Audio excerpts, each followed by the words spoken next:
안녕하세요. 이문경입니다. 오늘은 비키스토리 강의 6번째 시간으로 인류세와 미래입니다. 그동안 우주, 별, 지구, 생명, 인류, 문명의 기원에 대해 차례로 알아보았습니다.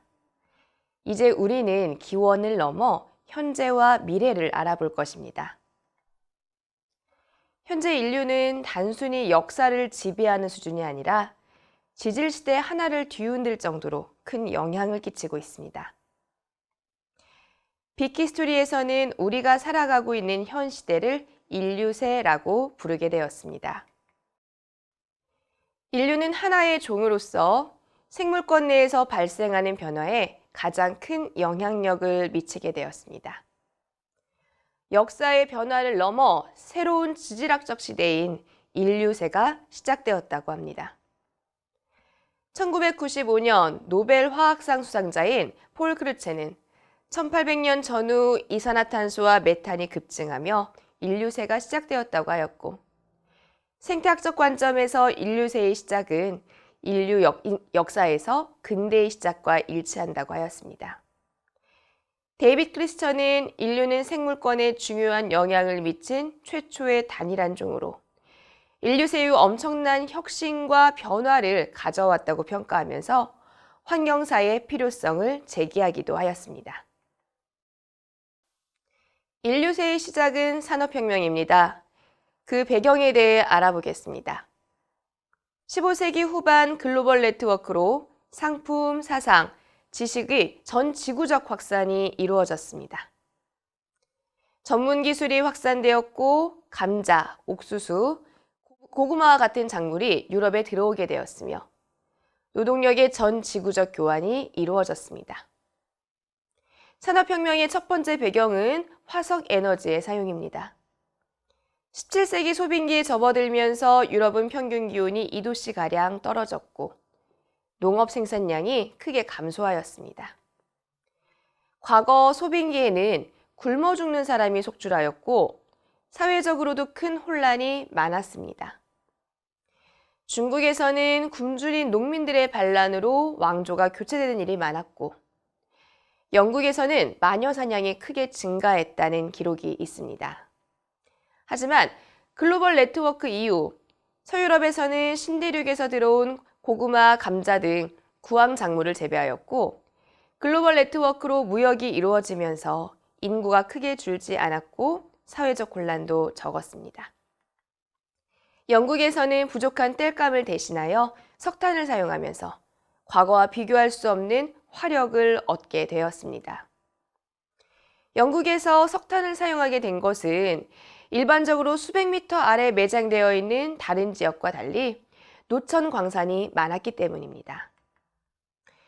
산업혁명의 또 다른 배경은 자본주의의 발달입니다.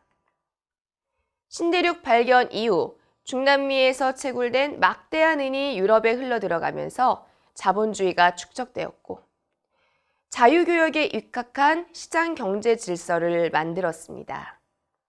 특히 영국과 네덜란드를 중심으로 주식회사, 선물시장 등 발달된 금융 시스템이 만들어지면서 사회 경제적인 측면에서 변화와 혁신의 분위기가 만들어지게 되었습니다.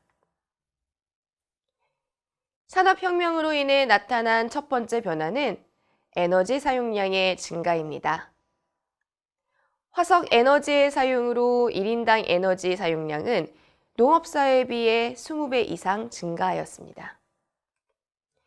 이러한 에너지 사용량의 증가는 새로운 기술 발전을 가져오고 혁신을 일으켜 생산성이 급격히 증가하는 원인이 됩니다.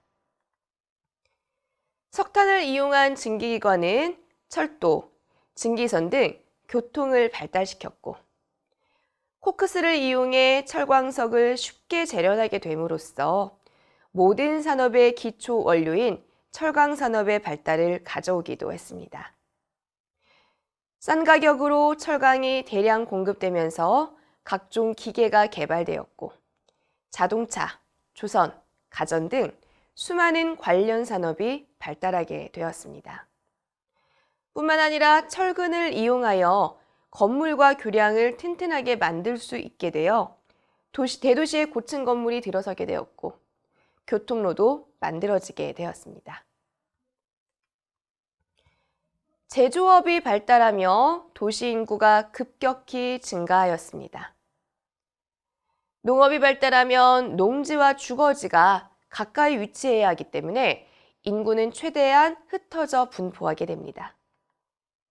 하지만 제조업이 발달하면 좁은 면적의 공장에 많은 사람들이 모여서 작업을 할 뿐만 아니라 공장들도 비용을 절감하기 위해 함께 입지하기 때문에 한 곳에 많은 사람이 모이게 됩니다. 그리고 제조업이 발달하면 그 사람들을 돕기 위해 제조업 일자리의 두세 배에 해당하는 서비스업 일자리가 창출됩니다. 공장의 일자리가 4, 5만 정도 생기면 몇십만 명급의 도시 하나가 쉽게 만들어집니다. 자료를 보면 산업혁명 이전 1500년, 세계에서 가장 큰 도시는 중국의 베이징으로 70만 명 수준이었습니다. 하지만 산업혁명이 진행 중인 1850년의 인구를 보면 런던이 230만 명으로 140만 명의 중국 베이징보다 커졌음을 알 수 있습니다. 당시 영국의 인구가 중국의 20분의 1 정도였으니까 제조업의 발달이 도시 성장에 얼마나 큰 영향을 주게 되는지 알 수 있습니다. 도시가 성장하면 많은 분업화, 전문화가 촉진되면서 더욱 문명이 발달하게 됩니다. 예를 들어 작은 마을의 의사가 한 명일 때는 모든 진료를 도맡아야 했습니다. 하지만 의사가 100명인 도시에서는 각자 내과, 외과, 안과 등으로 전문 분야를 나눠 맡음으로써 예전에 치료할 수 없었던 병도 치료될 것입니다. 산업혁명 이후 세계 인구는 급격히 증가하게 되었습니다. 과거에는 기근, 전염병으로 인구가 주기적으로 증가, 감소를 반복하는 패턴을 보였는데요. 이를 멜서스 트랩이라고 합니다. 글로벌 네트워크의 영향으로 무역이 활성화되면서 기근으로 사망하는 인구가 줄어들었고 의학 기술이 발달되어 평균 수명도 크게 증가하게 되면서 인류 역사상 처음으로 멜서스 트랩에서 벗어나게 되었습니다. 1750년 7억 7천만이었던 세계 인구는 2000년에 60억이 되었습니다. 250년 사이에 8배 이상 증가한 것입니다. 과거에 인구가 2배 증가할 때 걸리는 시간이 수렵 채집 시대에는 8,000년, 농경 시대에는 1,400년이었던 것에 비하면 산업혁명 이후에는 그 주기가 85년으로 짧아지게 된 것입니다.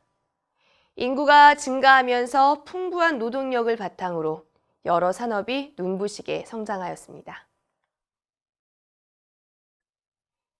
인구 증가에 비해 경제력은 더욱 빠른 속도로 증가하였습니다. 1700년에서 2000년 사이에 세계 GDP는 무려 90배나 증가하였습니다. 자료에서 영국의 석탄 소비량을 보면 산업혁명이 시작되고 150년이 지난 후 약 20배가량 증가하였음을 알 수 있습니다. 이러한 에너지 자원 소비량의 증가는 산업과 네트워크의 발달을 상징적으로 보여주는 것입니다. 아래 표를 보면 영국의 면직물 소비량은 50배, 수출액은 100배 이상 증가했음을 알 수 있습니다. 면직물의 수출로 막대한 자본을 축적한 영국은 이를 바탕으로 중화공업을 발달시키면서 세계 최고의 패권 국가로 발돋움하게 되었습니다. 이후 미국과 아시아까지 경제력의 성장은 이어지게 되었습니다. 19세기 이전에는 말이나 배보다 빨리 달리는 것은 불가능했습니다. 증기기관이 발명된 이후 기차나 증기선이 등장하면서 더욱 빠른 속도로 많은 사람과 물건을 수송할 수 있게 되었습니다.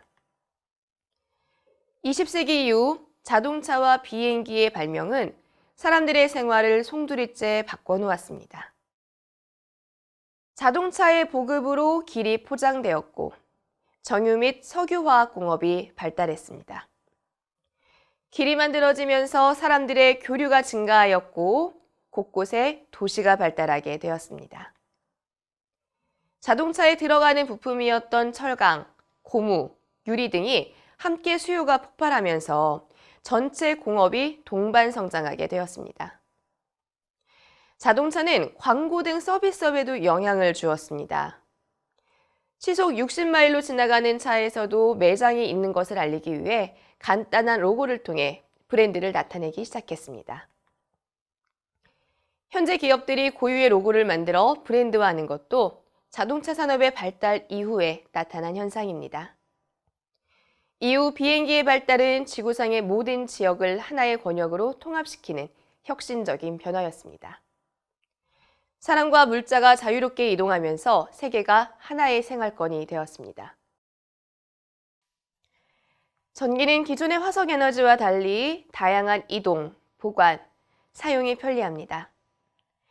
다양한 형태로 변화시켜 활용될 수 있기 때문에 전기 사용과 더불어 인류의 생산성은 엄청나게 늘어나게 되었습니다.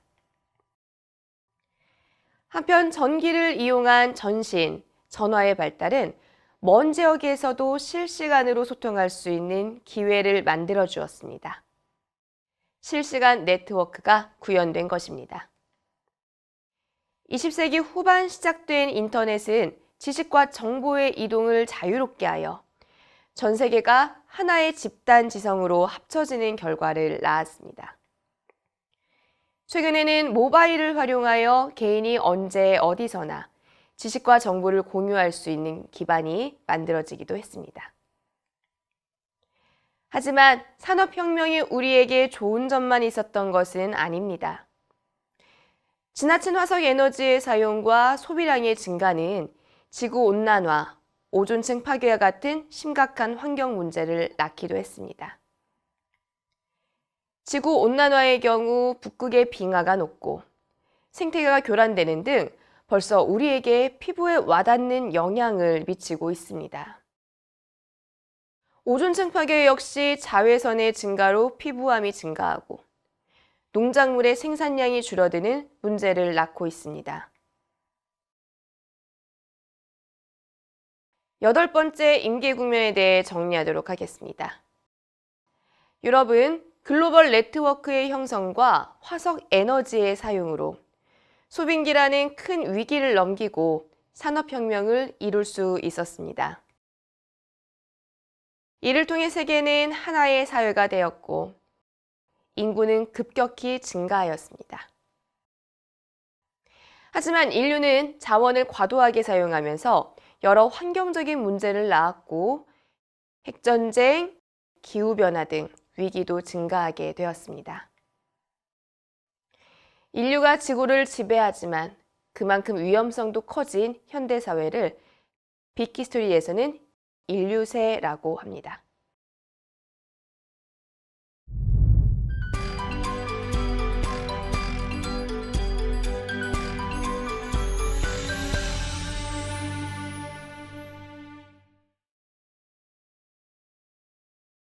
이제 아직은 다가오지 않은 미래와 9번째 임계 국면에 대해 생각해 보겠습니다. 가장 먼저 우리 우주의 미래에 대해 알아보겠습니다. 뉴턴의 우주관에 따른 정상 우주론은 종말 없이 우주가 영원히 지속된다고 합니다. 하지만 우주가 계속 팽창하고 있다는 증거들이 발견되고 있는 현재 관측 결과로는 받아들이기 힘든 이론입니다. 다음은 빅크런치입니다. 언젠가 중력이 팽창되는 힘을 극복하고 다시 우주의 수축이 진행된다는 의견으로 다시 빅뱅으로 돌아가고 우주는 재탄생된다고 보고 있습니다. 마지막은 빅프리즈입니다. 우주의 팽창 속도가 빨라지면서 중력은 점점 약해지고 물질들이 흩어지게 된다고 봅니다. 별들은 수소를 다 소진하고 연소가 정지되어 별의 빛이 꺼지게 됩니다. 은하단 사이의 간격이 더욱 넓어지고 각 은하단은 혼자 남게 되며 은하단의 대부분은 텅 빈 우주 묘지가 됩니다. 수천억 년에서 수조년 후 우주는 영원한 종말을 맞게 된다고 보고 있습니다.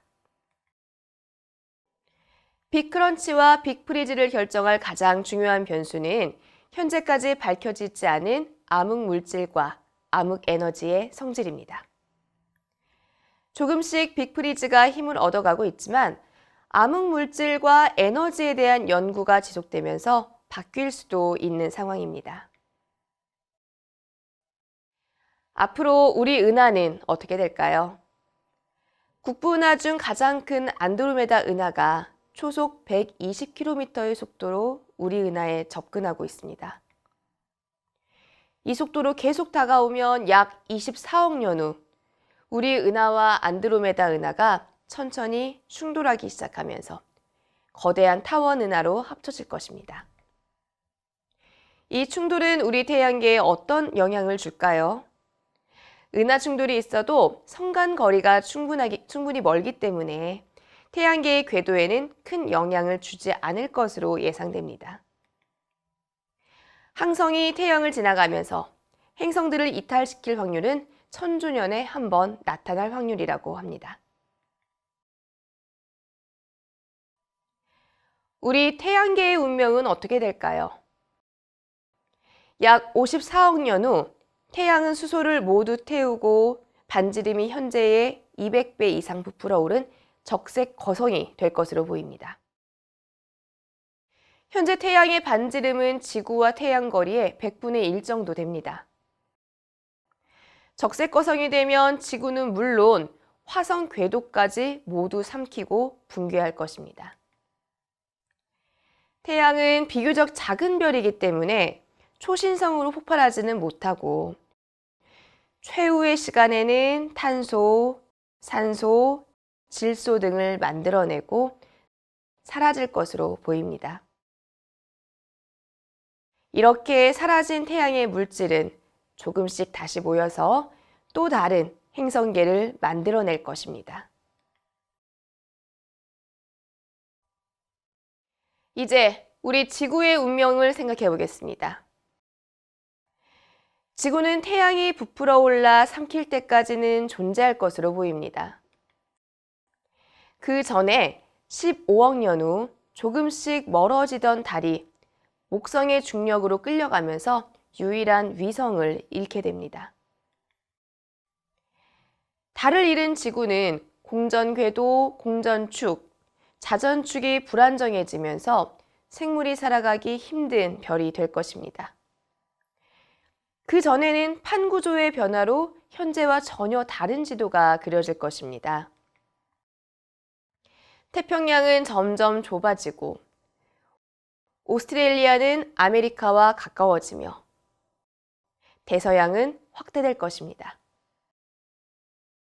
화산 폭발도 수없이 생기면서 그때마다 지구의 온도를 몇 도씩 낮출 것입니다.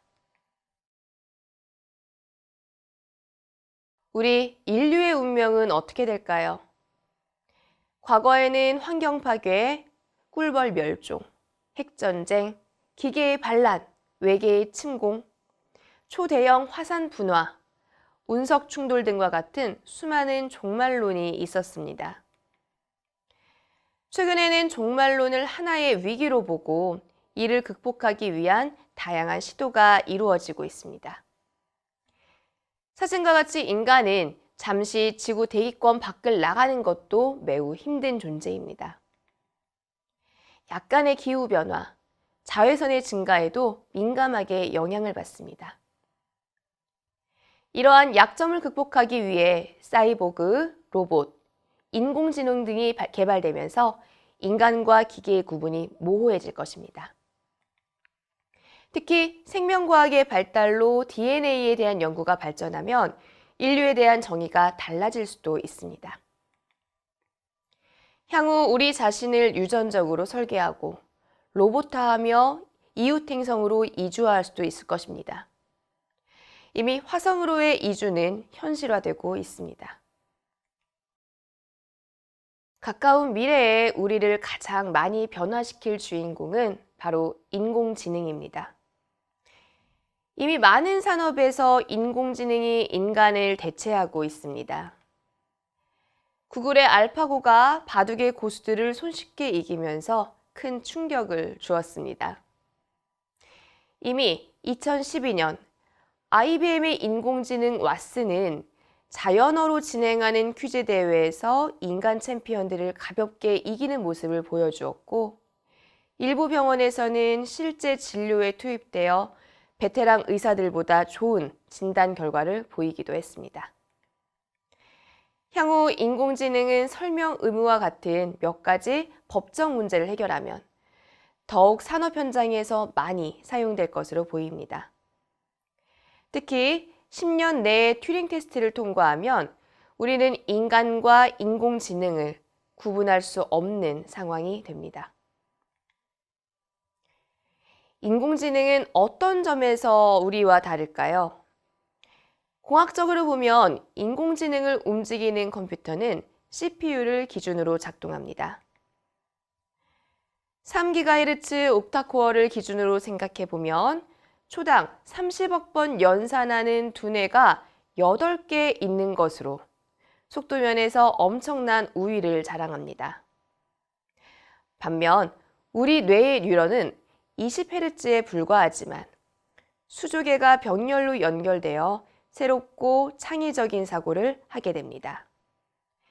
인간에게 쉬운 것이 컴퓨터에게는 어렵고 컴퓨터에게는 쉬운 것이 인간에겐 어렵다는 모라백의 역설은 인공지능과 우리 뇌의 차이점을 가장 잘 설명하고 있습니다.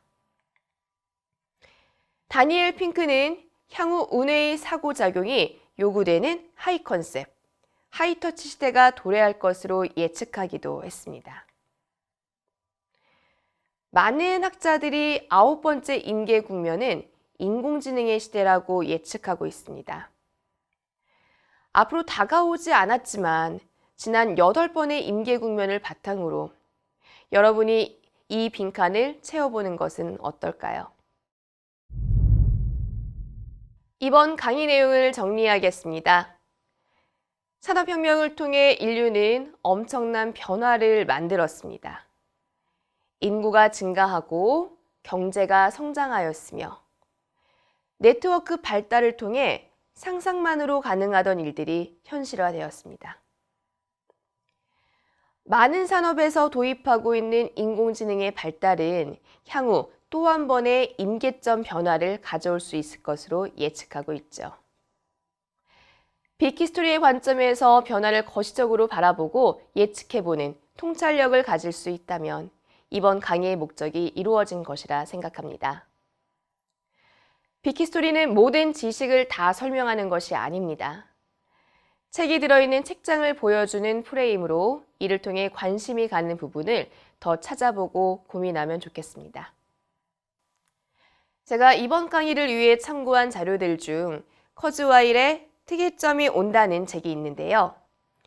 두껍고 읽기 쉽지는 않지만 가까운 미래의 변화를 잘 예측하고 있는 책입니다.